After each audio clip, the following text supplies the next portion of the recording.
Horatio Spafford was a well-known businessman and lawyer in Chicago during the 1860s. However, in 1870, things started to go wrong. Horatio's only son was killed by scarlet fever at the age of 4. A year later, it was fire rather than fever that struck. Horatio had invested heavily in real estate on the shores of Lake Michigan. In 1871, every one of those holdings was wiped out by the Great Chicago Fire. Aware of the toll that these disasters had taken on the family, Horatio decided to take his wife and 4 daughters on a holiday to England. So the Spaffords traveled to New York, from where they were to catch the French steamship Ville du Havre across the Atlantic.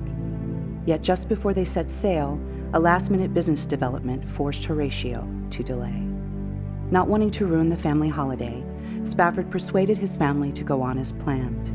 He would follow on later.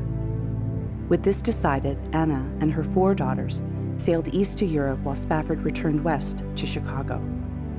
Just 9 days later, Spafford received a telegram from his wife in Wales. It read, "Saved alone." On November 2nd, 1873, the Ville du Havre had collided with the Lochern, an English vessel. It sank in only 12 minutes, claiming the lives of 226 people, including Horatio's 4 daughters. Upon hearing the terrible news, Horatio boarded the next ship out of New York to join his bereaved wife. During Horatio's voyage, the captain of the ship called him to the bridge. "A careful reckoning has been made," he said, "and I believe we are now passing the place where the Ville du Havre sank." Horatio then returned to his cabin and penned the lyrics of the great hymn, "It Is Well." The words which Spafford wrote that day came from 2 Kings 4:26.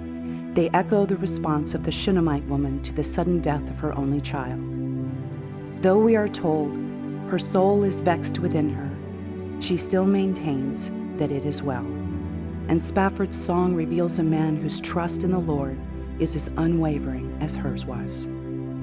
It would be very difficult for any of us to predict how we would react under circumstances similar to those experienced by the Spaffords. But what we do know is that the God who sustained them would also be with us.